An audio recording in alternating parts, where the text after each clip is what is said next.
जादूगर काहिन शोबदेबाज के बारे में कुछ बातें जान ले। अब आइए वो वहाँ से शुरू करना पड़े, वो खारिन को ला लेते हैं, फिर से हम साथ कैसे जादू होता है, कैसे करते हैं। कुछ बातें मालूमात के तौर से, कुछ बातें तकलीफ देने के तौर से। जादू एक्चुअली कुछ कलिमात है, कुछ वर्ड्स है, कुछ कलिमात है। मैं जानता हूँ थोड़ी सी देर हो रही है, लेकिन इंशाल्लाह इस टॉपिक में तफसील में लेना चाहता हूँ। ठीक, जादू कुछ कलिमात हैं, कुछ वर्ड्स हैं, और कलिमात इंसान पे असर रखते हैं। इसके बारे में हम भी जानते हैं और आप भी जानते हैं। कैसे? आप हशाश और बशाश खुश मिजाजी से अच्छे से तैयार होकर घर से बाहर निकले और एक छोटे से बच्चे ने आपको गाली दिया। छोटे से बच्चे ने क्या किया? आपको गाली दिया। उसके गाली देने से आपको क्या होता है? जो खुशी वाला चेहरा है तब्दील होना चालू हो जाता है और आप गुस्से में लाल हो जाते हैं। क्यों? उस गाली के कलाम ने आपके चेहरे को बदल दिया। तो ये बताना कलमात के असर होते हैं। तो जादू भी कुछ ऐसे कलिमात होते हैं जिन कलिमात के जरिए जिन और शयातीन को खुश किया जाता है, और खुश करने के बाद जादूगर कुछ काम उनसे लेता है। लेकिन मैं फिर बता दूं, जादूगर जो गलत फहमी में होता है वो ये, जादूगर ये सोचता है, शुद्धबाज ये सोचता है, बाबा ये सोचता है, काहिन ये सोचता है कि जिन मेरे कब्जे में है, मेरे भाई याद रख ले मेरे अल्फाज को, तो याद रख, जिन तेरे कब्जे में कभी नहीं आता है, तू उसके कब्जे में जाता है। मेरे पास मुवक्किल है, जिन कब्जे में है बेवकूफ, तू उसके कब्जे में है। जो चीज दिखती नहीं उसको तू कैसे कब्जे में करता? इंटरनेट पे बैठ के चैट करा तो लड़की है लड़का है मालूम नहीं हो सकता तेरे को यहाँ बैठ कर, और तू बोला जिन को तू कब्जा कर रहा। बेवकूफ इंसान, वो तेरे को कब्जे में करता, तू समझ नहीं रहा इस चीज को। गुलाम को गुलामी भी दी जा रही तो खुश हो रहा है, क्योंकि इज्जत के साथ गुलामी दी जा रही है उसको। बेवकूफ इंसान, तू गुलाम बनता है उसका, तेरी उम्र को ले जाता है, वो तेरे पहली औलाद को ले जाता है, कभी कभार तेरे बालों के एतबार से रहता है तेरे पास। इनके असर नहीं बोले कलाम में, क्यों असर नहीं? बाल काले हो गए, सफेद हो गए ना, क्यों? तो वो शर्त के साथ आता है कितने दिन तेरे साथ रहेगा, या तो पहली औलाद देता है, शादी करेंगे तो पहली औलाद को मैं मार देना मेरे लिए। और ये जादूगर काहिन जो मुसलमान भी बोलता कभी कभार, पहली औलाद को पैदाइश के बाद अपने हाथ से खत्म करता है इसके लिए, तो वो असर रहता है उसके कलाम में जिंदगी भर। दाढ़ जब तक रहेंगी पिछले तेरे साथ रहूंगा, दाढ़ झड़ती असर कलाम में असर खत्म हो जाता है। बाल जब तक तेरे सियाह, जब तक रहूंगा कब्जे में, बाल सफेद हो जाएंगे तो निकल जाऊंगा, चले जाता है। तू अपनी जवानी, अपने बच्चों को, अपने बीवी को, सब कुछ बर्बाद करता है उसके लिए, वो तुझे कब्जे में लेता। बेवकूफ, तू उसके कब्जे में नहीं जाता, वो तेरे कब्जे में नहीं आता। जिन है, मुवक्किल है, कोई मुवक्किल नहीं तेरे पास। बेवकूफ आदमी, तू उसके कब्जे में चला गया, तू उसके सामने हाजिर होता है, वो तेरे सामने कभी हाजिर नहीं होता। वो तेरे को खामोशी से फुसलाता है सिर्फ, तू तो उसे देख भी नहीं सकता जिसको तू अपना मुवक्किल समझ रहा है। तो फिर जो है जादू कुछ कलिमात हैं जिनके पढ़ने से, कुछ आमाल है कुफरिया और शिरकिया जिनके करने से लोकल माफिया का जो जिन होता है, जिनों में माफिया होते हैं, डॉन्स होते हैं, उनके अंदर लोकल माफिया का काफिर जिन अपने अंदर से काफिर को तेरे हवाले कर देता है, जिसको मुवक्किल बोलता है। अलग अलग ज़बानों में अलग अलग लोग अलग अलग मजहब में अलग अलग नाम देते हैं उसको। वो ज़िंदगी भर साथ रहता है, दाढ़ों की वजह से, कई बालों की वजह से, कई पहली औलाद की वजह से, मुख्तलिफ, कभी आंखों की रोशनी जब तक रहेंगी तब तक रहता है, कभी जिनसी ताकत जब तक रहेंगी तब तक रहेगा, मुख्तलिफ चीज़ें। ऐसा बोलते हैं ना जादूगर की जान तोते में, वैसा कुछ ना कुछ उसका वो रहता है, लिमिटेशन से आता है। और जितना सख्त ये कुफ्र करता है और शिर्क करता है, उतना ज्यादा असर रखता है इसके कलाम में, इसके जादू। तो ये है जादू, लेकिन इसका सीखना, सिखाना, करना, कराना कुफ्र है। और जादू का इलाज जादू से भी नहीं करा सकते, वो भी कुफ्र है। इस्लाम हमको हराम का जवाब हराम से देने का हुक्म नहीं देता है। कोई अगर हमारी बीवी को कत्ल कर दे तो हम किसी की बीवी को कत्ल करके बदला नहीं ले सकते। कोई हमारे बच्चों को कत्ल करे तो हम उनके बच्चों को कत्ल करके बदला नहीं ले सकते, उन बड़ों को सजा दी जाएगी। समझ रहे हैं? जादू का इलाज जादू से नहीं होगा, इसका जवाब हम नहीं दे सकते। ठीक, तो बहरहाल अब जादूगर काहिन शुद्धबाज कैसा अमल करते हैं वो बता देता हूँ। ये कलिमात पढ़ते हैं लोकल माफिया की, कभी जिनको और कभी अपने हमजात को खुश करते हैं। वो खुश होकर इसको कब्जे में ले लेता था, इसको अपनी गुलामी में एक वन गुलाम आ गया बोल के ले लेता, और ये समझता है वो मेरा गुलाम बन गया। फिर उसके बाद होता ये कि आप उसके पास जाते हैं, कोई बात पूछते हैं कि बाबा फलां काम, भैया फलां काम, दानिश्वर और क्या है अल्लामा, और बहुत सारे नाम अलग अलग ज़बानों में देते हैं। बताइए मेरा ये मसला क्या है। तो ये क्या करता है, जैसे ही आप जाते हैं अपने आपको कंट्रोल में करने शोबदेबाजी करता है, और उसको बोलता है अपने हमजात को जिसको कब्जे में ले चुका है, या जिसके कब्जे में वो जा चुका है आम जबान में कहूँ तो, या फिर जो एक उधार जिन उसको मिलता है किसी से, वो उसको पूछता है। तो ये जिन जाकर मेरे हम समझ लीजिए मिसाल के तौर पर एक आदमी, समझो मैं हूँ, किसी के पास गया जादूगर के पास और कुछ पूछता हूँ, तो वो जादूगर अपने हमजात को कहता है इसके हमजात से बात कर और पूछ इसके दादा का नाम क्या है। वो हमजात इसको बोलता है इसके दादा का नाम ये था, वहाँ जाता है और वो बोलता है आपके दादा का नाम फलां था। बोलता माशाअल्लाह, क्या इल्म है, क्या ऊंचे बाबा है, एक झटके में बता दी मेरे दादा का नाम। ये तो कोई भी बता सकता है, बाहर से मालूम हो जाएगा। बोलता नहीं, अभी भी नहीं भरोसा आ रहा है। कुछ तो भी ख़ास बोलना है इन्होंने। फिर वो बोलते हैं हाँ, एक अंधेरी रात में फलां जंगल और खेत में फलां के साथ, नहीं नहीं नहीं बाबा ये मत बोलो, ये मत बोलो, बस समझ गया मैं, तुम बहुत महान, पूरा तुमने सही बोल दिया, लेकिन आगे की कस मत खोलो कभी, बस ठीक है ठीक है। क्योंकि उसका हमजाद तो था ना उस गुनाह के अंदर उस जुर्म में भी, तो ये करना ही बाबा बहुत पहुंचे थे, बहुत पहुंचे थे। ये पहुंचे भी नहीं, ये गिरे हुए हैं। जहन्नुम में अगर ऐसे मर गया तो नीचे चल जाएंगे, वो पहुंचा हुआ ऊपर रहता है, नीचे वाले बता कैसे बता रहे आपको बता दिया मैंने। मैं आयशा को एक बार तब वो हुआ कि ठीक है इस्लाम तो बोल रहा कुफ्र है, लेकिन मैं आयशा उम्र में छोटी थी, सवाल कि अल्लाह के रसूल तो ठीक है सब कुफ्र है, जादूगरी ये कहानत, लेकिन वो करते कैसा मुझे बताइए ना, थोड़ा एक्सप्लेन कीजिए। तजस्सुस किया आपने और आपने फिर बताया, और ये रिवाज सही मुस्लिम की अल्लाह के रसूल बताया। आयशा जब काहिन के पास, जादूगर के पास लोग जाते हैं तो काहिन और जादूगर क्या करता है, अपने हमजाद को या वो जिन उसके पास जो काफिर होता है उससे बात करता है। और मैंने आयशा का सवाल था खास तौर से अल्लाह के रसूल, वो बात जो हो गई वो नहीं, ये जो मैंने अभी बताया आपको तरीका, ये जो हो गई वो है ना, दादा कौन था, काम क्या किया, होने वाली बात कैसे बताते, हाउ, ये सवाल अच्छा था उनका। होने वाली बताते और वो चीज हो जाती है। उसने कहा नहीं होगा, नहीं हुआ, अरे कैसा, तो आपने फरमाया आयशा, सही मुस्लिम की रिवायत है, शुभदिवाज अपने काफिर जिन को एक चीज बोलता है जाके वो करो। इस काफिर जिन की और जिनों की रसाई कहां तक है, मैंने शुरू में बताया, पहले आसमान तक ये जा सकते हैं, पहले आसमान तक ये जिन निकल कर पहले आसमान तक जाता है। या एक रिवायत में है कि पहले आसमान तक इसका एक दोस्त चेला ऊपर पहले से रहता है। फरिश्ते पहले आसमान पे डिस्कशन करते हैं, तुम्हारे रब ने क्या किया, तुम्हारे रब ने क्या हुक्म दिया, और ये डिस्कशन करते हैं, मतलब फरिश्तों को ऑर्डर्स मिल जाते हैं, जाओ इसको मार दो, इसको ये दे दो, इसको कामयाबी दे दो, इसको फलां दे दो, इसको बीमारी में डाल दो, इसको ये कर दो। फरिश्ते डिस्कस करते हैं क्या होने वाला कल। आप समझ लीजिए इलेक्शन है, इलेक्शन के अंदर एक आदमी जो लीडर जाके पूछता बाबा कल क्या होने वाला, अब ये जा रहा है, तो हम वो भी डिस्कशन, अल्लाह बोलता है इसको कामयाबी दे दो, लोगों के दिल में डालो ताकि इसको वोट, सब चीजें अल्लाह को पता है। अब वो जो है जा रहा और सुनता क्या होने वाला, तो फरिश्ते बोल रहे हैं उसको तो अल्लाह ने कामयाब कर दिया। जैसे ही वो सुनता है, ये बात सुनते ही एक रिवायत में तो ये जाता है और सुनता है, और एक रिवायत में कि ऊपर वाला सुनता है, सुनते ही आंख का गोला, शिहाबुन साखिब का आंख का गोला फेंक कर मारा जाता है, एक तारा मारा जाता है। किसको मारा जाता है? तारा, शैतान को मारा जाता है। हमारे पास तारा टूटा तो क्या करते हैं? तारा टूटा तो क्या मानना चाहिए? दुआ। किसको लग रहा हो जाके? शैतान। ये कुफरिया अमल है, लेकिन कितने आना, अरे तारा टूटा, चलो दुआ मांग लो जल्दी, अल्लाह ताला दे देंगे। बस शैतान भाग रहा, मारा जा रहा, तो दुआ कर। बहरहाल वो मारता है, मारते ही उसको लगने से पहले हदीस में आता है, उन्हें चिल्ला के नीचे वाले बोलता है जीत, जीतने वाला है। वो उसके नीचे वाले को जीत गया। फरिश्ते मतलब उसको मारने से पहले वो नीचे, वो नीचे, वो नीचे, वो नीचे, आते आते आखिरी में इसका जो जिन है जिसके कब्जे में ये है, वो उसको बोलता है जीतने वाला है। फिर ये शुभ बाद आपसे फरमाते लेता है उस बात को और 100 झूठ मिलाता है, 99 झूठ मिलाता है, मिक्स करता है, 99 लाइस क्या मिलाता है, जीतने वाला है। मालूम हो गया जीत तो बहुत मुश्किल है, लेकिन कुछ किया जा सकता है। अरे बाबा क्या किया जा सकता है? तो वो कॉर्नर का एक बंगला है, अगर वो कुछ हो जाता है तो हो जाएगा, ठीक है बाबा आपके नाम पर, ठीक है रजिस्ट्री करा देंगे उसकी। इसके अलावा जो है फलां भी अगर चीज हो जाए तो फलां है, समझ रहे आप? 1 2 ये पूरे वो करता मतलब बाबा ये फलां, इसको मालूम है, लेकिन 100 झूठ मिक्स कर रहा है उसमें। ठीक है, अगर आप ये सब कर दिया, आपने कर दिया, अब आपकी जीत तो यकीनी है। और रिजल्ट क्या आया? यस। समझे? आपको हो गई बात कैसी मालूम की उन्होंने, और होने वाली बात कैसे मालूम होती है, समझ गए आप कोई कल बताए या जो कल गुजरा है बताए, दोनों सुन के भी हमको टेंशन नहीं आना चाहिए, ये सब कुफ्र है, बोले तेरे पास ही रखिए, बोलना तेरी बात है, मुझे ये सब चीजें नहीं चाहिए। मेरे रब ने जो तय किया होने वाला हो जाएगा, मुझे क्या फिक्र करना है, क्योंकि जो हो गया तो उसको बदल सकता है क्या? नहीं, तो फिर क्या बात है टेंशन लेकर, बोलना एक डिसीजन आ चुका है गवर्नमेंट का, खाली पहले मालूम हो रहा है, बाद में मालूम होने से क्या होता है, वही डिसीजन तो वही है ना।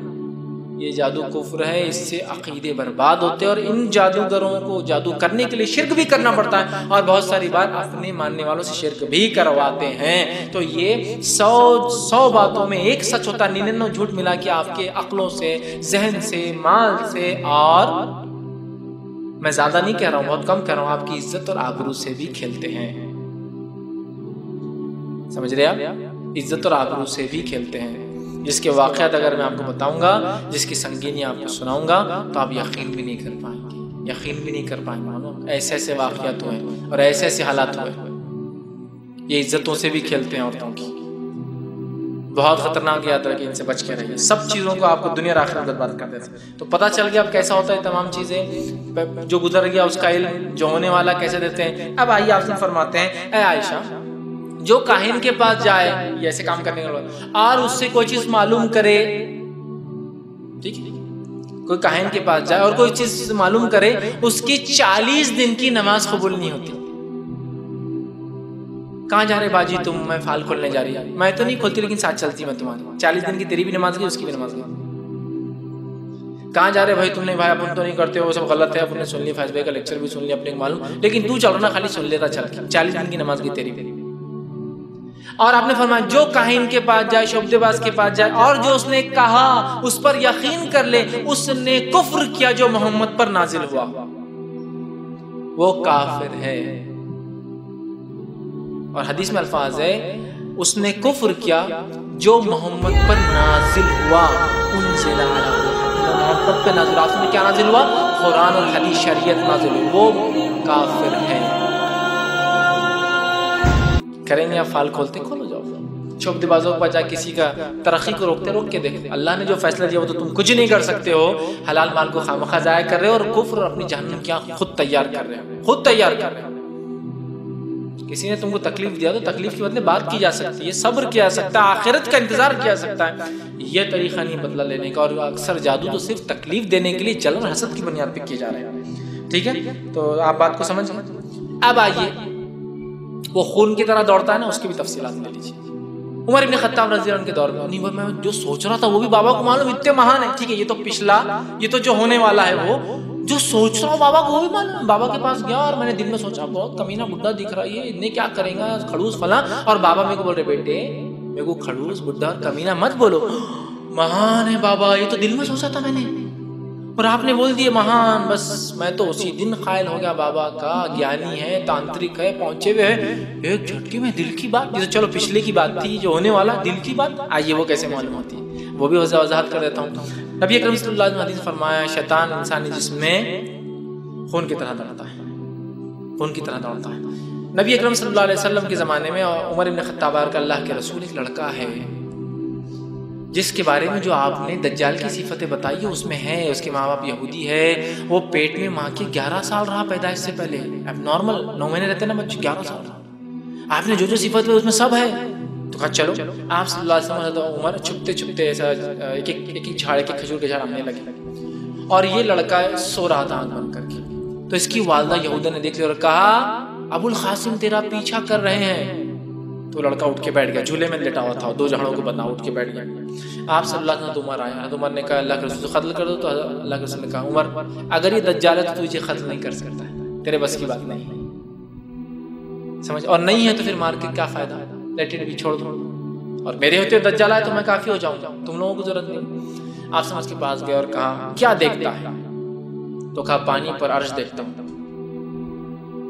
तो कहा तुझ पे लानत है। आप समझ पे लानत भेजी, इसलिए कि वो शैतान भी पानी पे अपना तख्त डाला हुआ है। तो कहा तुझ पे लानत है।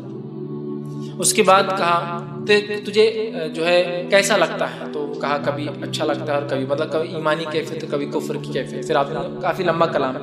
उसके बाद अल्लाह के रसूल पर एक आयत नाजिल हुई थी, आपने अभी किसी को बताई नहीं थी, सहाबा को भी नहीं बताई थी, अपने दिल में छिपा के रखा था। फिर आपने आखिरी सवाल किया, मेरे दिल में क्या है? तो आप सब पे सूरह दुखान नाजिल हुई थी। तो दुखान एग्जैक्टली नहीं बोल सका, लेकिन उसने कहा अद्दुख, अद्दुख, तेरे दिल में धुआं है, तेरे दिल में धुआं है। तो आपने कहा तुझ पे लानत हो, तू कभी कामयाब नहीं हो सकेगा। और कहा उमर वापस चलो। तो उस लड़के ने नबी अकरम सल्लल्लाहु अलैहि वसल्लम पे जो सूरत थी अभी दिल में थी, आपने किसी को बताई नहीं थी, अद्दुख बोल के बताया। पूरा नहीं बोल सका दुखान, लेकिन कुछ ना कुछ निकाल पाया, है ना।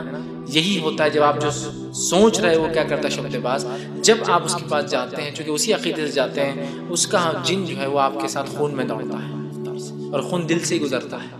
अब आपने कोई बात सोची, बहुत कमीना बुड्ढा दिख रहा, तो फौरन बाप बोलते बेटे बड़ों को कमीना नहीं बोलना, मैंने तो अभी किसको वो दिल में सोचा था, बहुत महान है, दिल की बात मान कर लेते हैं। समझ गए आप शैतान कैसे निकाल सकता है? उमर इब्न खत्ताब रज़ियल्लाहु अन्हु के दौर में एक शख्स लोगों को शब्दबाजी कर जादू बता रहा, और क्या कर रहा है, ऐसे कुछ भी करो बोल रहा, छुपी हुई चीजें बता दूंगा। कंकर हाथ में लो, कितने बता दे रहा। हज़रत उमर ने कहा ठीक है, मेरे पास सजा का मुस्तहक था, इनका सजा नहीं देंगे अभी, जब तक लोगों को पोल नहीं खोलेंगे क्या करता था। कहा लाओ। हज़रत उमर ने ऐसा कंकरियां ली, हाथ से उठा के कहा अब बता कितनी कंकरियां मेरे यहाँ। तो उसने राइट फिगर बता दिया। जब हज़रत उमर ने खोला रजी अल्लाह अन्हु तो राइट फिगर उतने ही थे। कहा ठीक है, कहा अब बता कितने नेक्स्ट टाइम। तो नहीं बता पाया। उमर इब्न खत्ताब ने कहा इसको सजा सुनाओ। और उसके बाद कहा लोगों, जब पहली बार मैंने कंकर उठाए थे तो खुद गिनकर उठाए थे कितने हैं, तो मेरे दिल में मालूम था कितने हैं, इसीलिए उसको पता चला। अगली बार जब मैंने उठाया तो मैंने खुद बगैर गिने उठाया, सिर्फ रफली उठा लिया, उसको भी नहीं पता चला कितने हैं। ये शैतानों को इस्तेमाल कर रहा था इस तरह, समझ रहे आप। तो अगर कोई पिछला बता दे, होने वाला बता दे और अभी मैं क्या सोच रहा हूं बता दे, तो भी वो सच्चा नहीं है। मैं ये बताना चाह रहा था तीनों वाक़यात से। यकीन मत कीजिए उस गधे के ऊपर, वो आपकी आखिरत खराब कर रहा। अपनी तो कर लिया उसने, आपकी भी कर रहा है। बच्ची इन शोबदेबाजों काहिनों से जिनके पास बड़े खुशी से हम जाकर बैठकर बाबा क्या होगा कल, बच्ची का रिश्ता कब होगा, बच्चे का फला कब होगा, बिजनेस नहीं चल रहा, अरे अल्लाह पर तवक्कल कीजिए। और हर चीज जादू से नहीं होती, मेरी बात को लिख के रख लीजिए।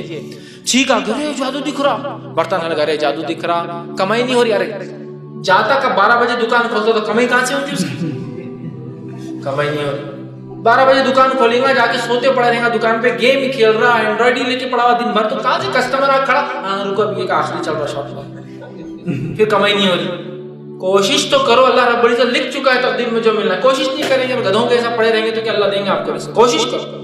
कुछ नहीं, करनी तुमको दिख रही, मैं बार बार गिर जा रहा हूँ, करनी तुम पे दिख रही, बीमारी ज्यादा हुई, करनी तुम पे दिख, आएगा कि बच्चा ले बाबा के पास।